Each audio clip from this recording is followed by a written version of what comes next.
Halo guys, jumpa lagi dengan saya Mrs. Febri dalam video pembelajaran TKA Bahasa Inggris Wajib Kompetensi 2 Part 1.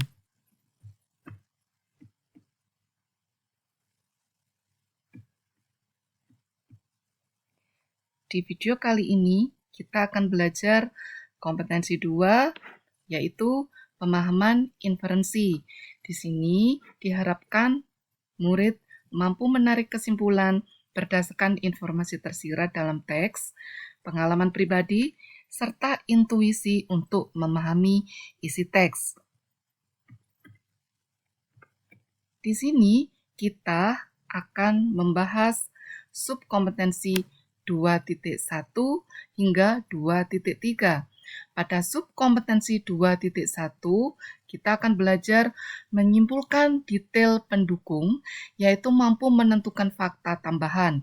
Pada subkompetensi 2.2, menyimpulkan topik, ide pokok atau gagasan utama, makna, target pembaca, tujuan penulisan teks, atau pesan moral yang tidak secara eksplisit dinyatakan dalam teks. Dan pada subkompetensi 2.3, kita akan belajar menyimpulkan urutan kejadian, yaitu memperkirakan isi selanjutnya dari teks. Nah, guys, untuk subkompetensi 2.4 hingga subkompetensi 2.7 bisa kalian pelajari di kompetensi 2, part 2, dan part 3. Nah, sekarang kita lanjutkan dengan pembahasan subkompetensi 2.1. Seperti yang telah saya bacakan di awal tadi, bahwa di subkompetensi 2.1 kita akan belajar menyimpulkan detail pendukung, yaitu mampu menentukan fakta tambahan. Untuk lebih jelasnya, kita bisa melihat contoh soal berikut ini. Oke, di sini kalian telah melihat contoh soalnya beserta dengan bacaannya. Nah,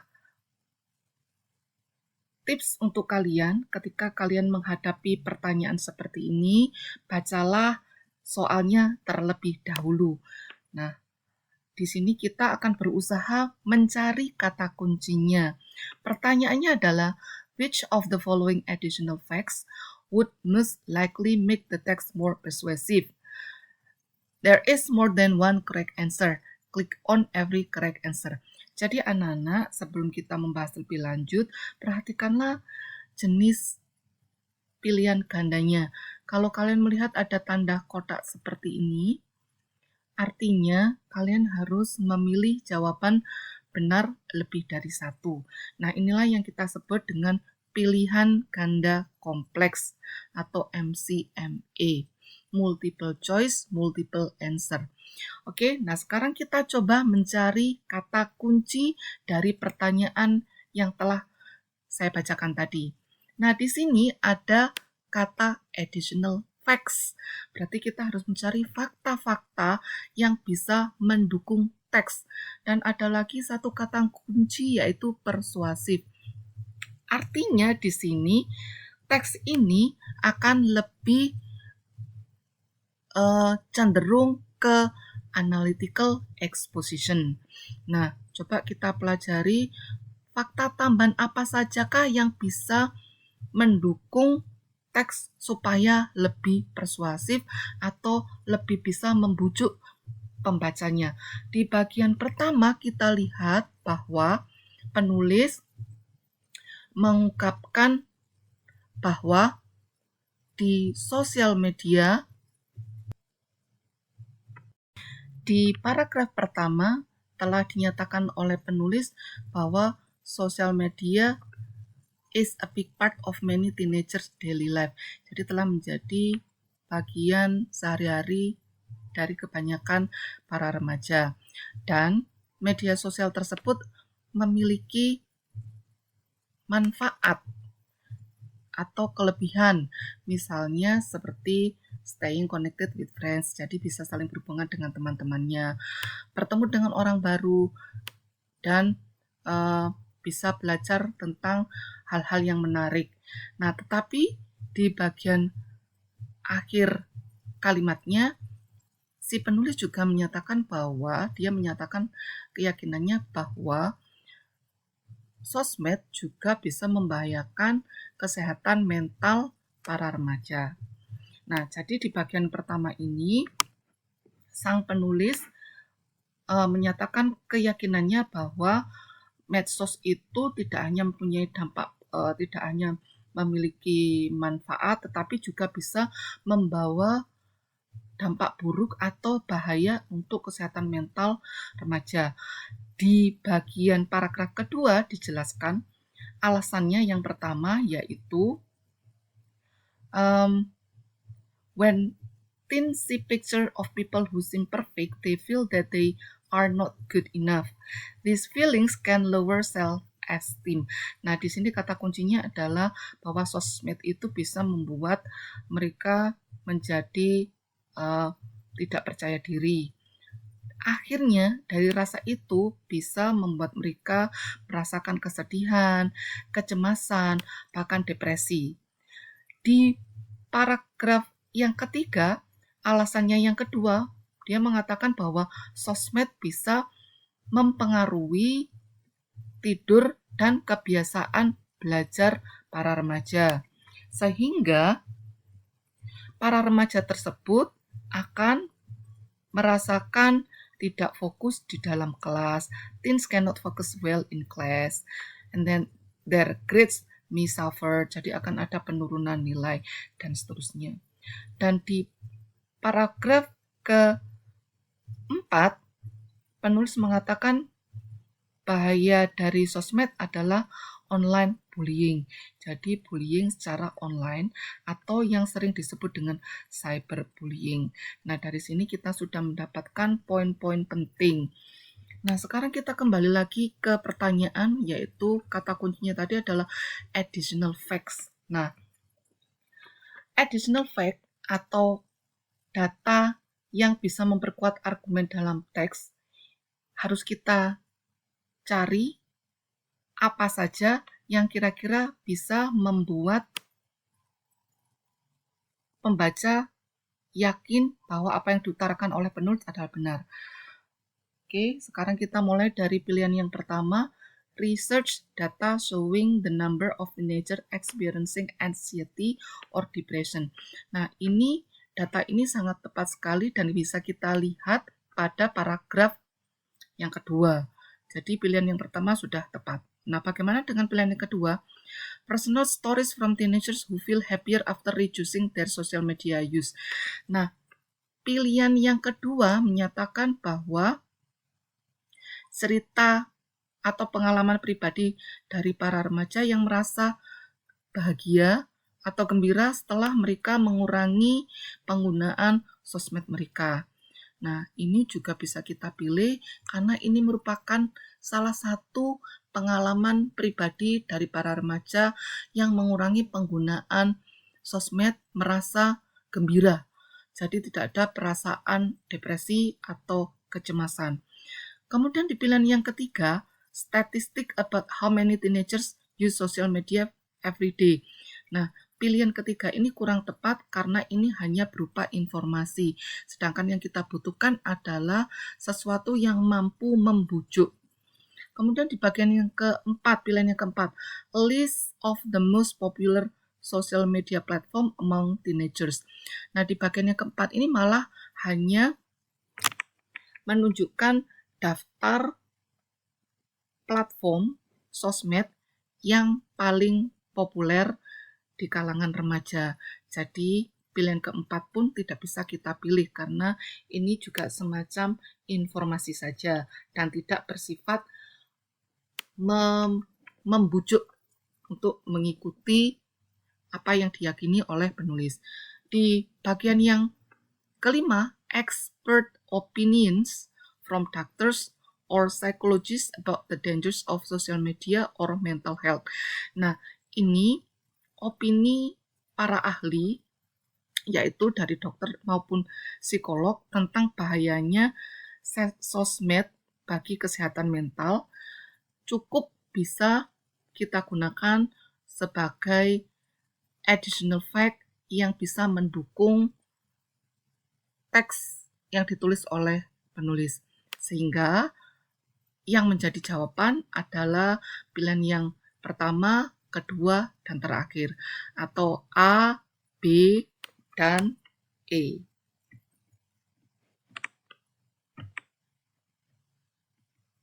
Nah, ini jawabannya, dan ini pembahasannya.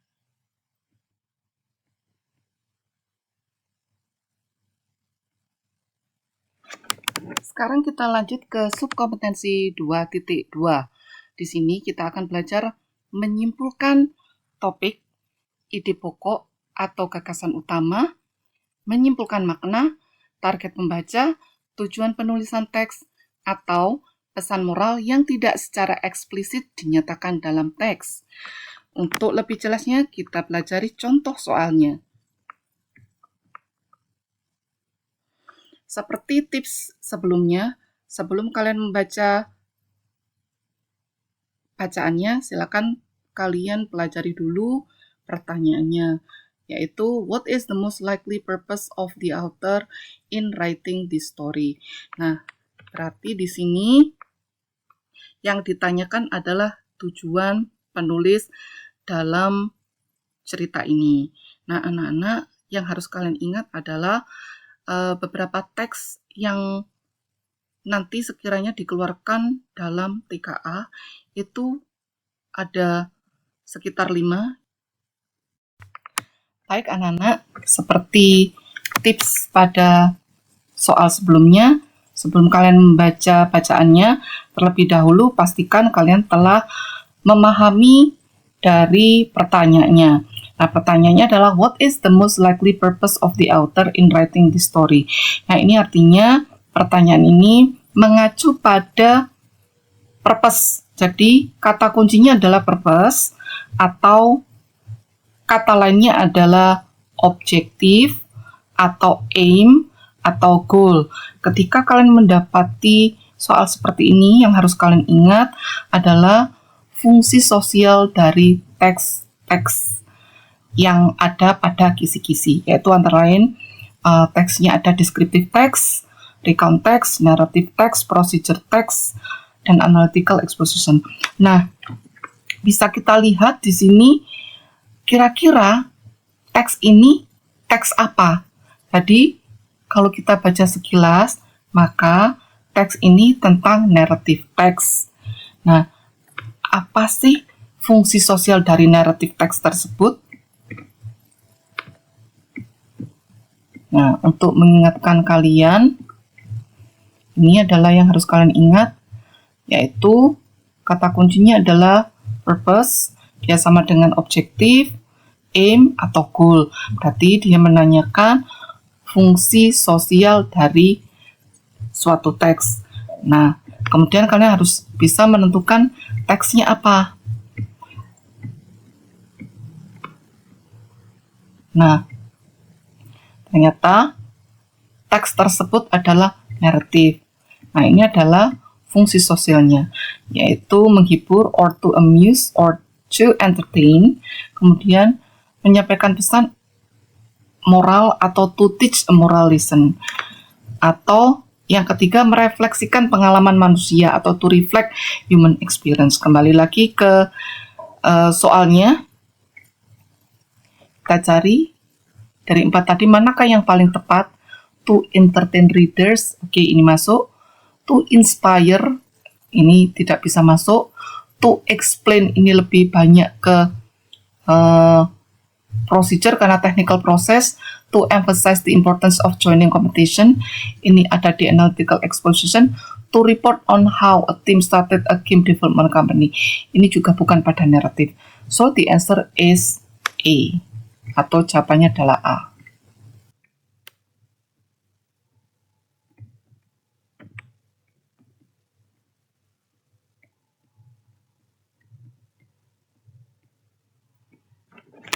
Baik guys, sekarang kita lanjutkan dengan subkompetensi 2.3.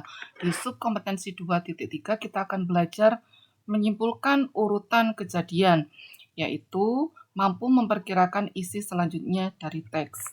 Untuk lebih jelasnya bisa kita pelajari dari contoh soal berikut ini.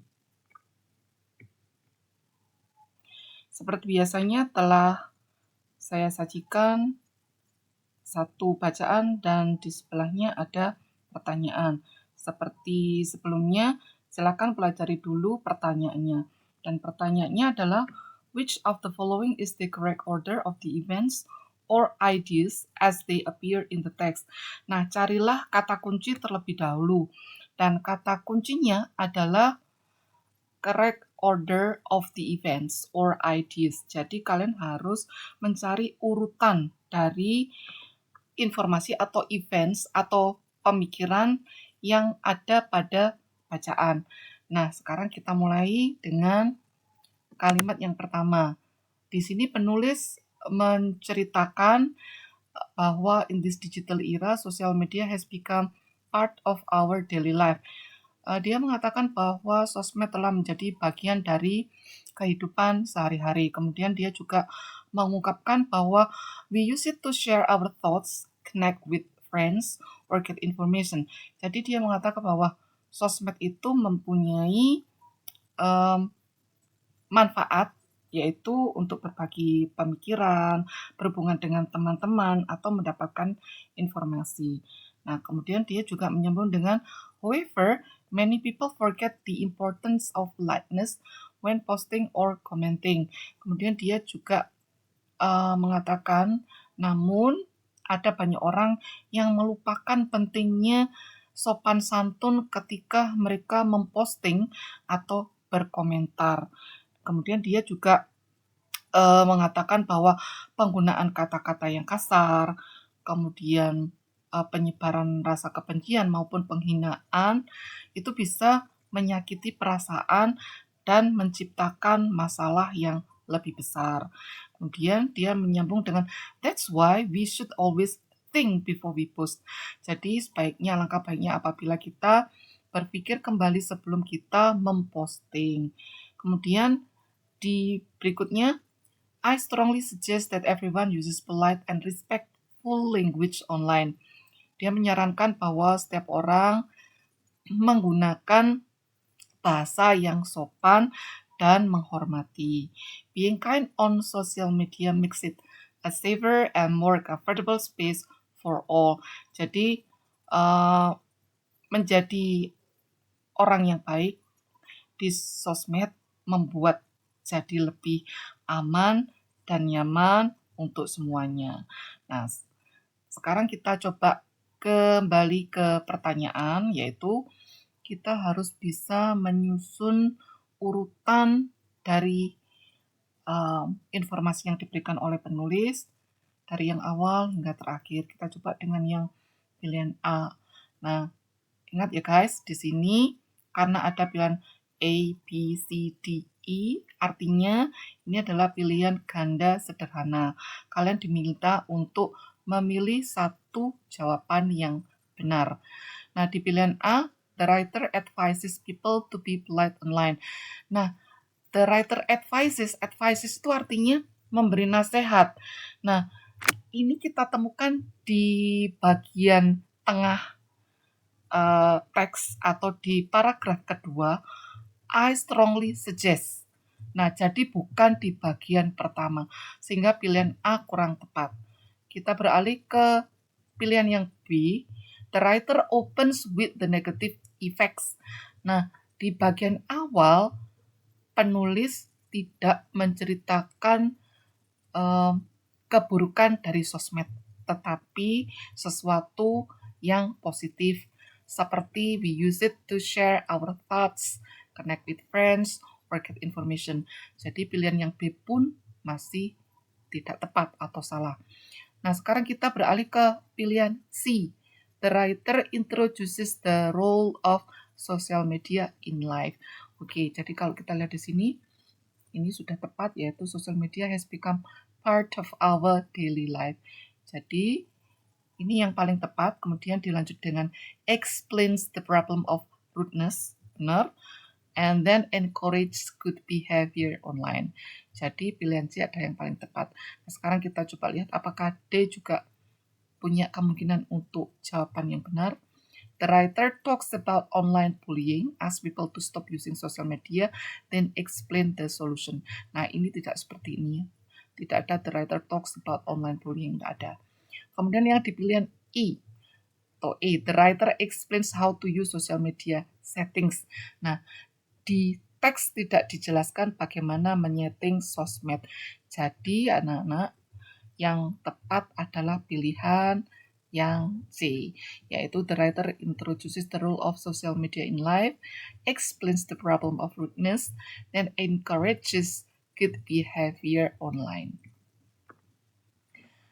Nah, anak-anak, demikian subkompetensi 2.1, 2.2, dan 2.3 pada kompetensi 2 yang telah kita pelajari di part 1 ini.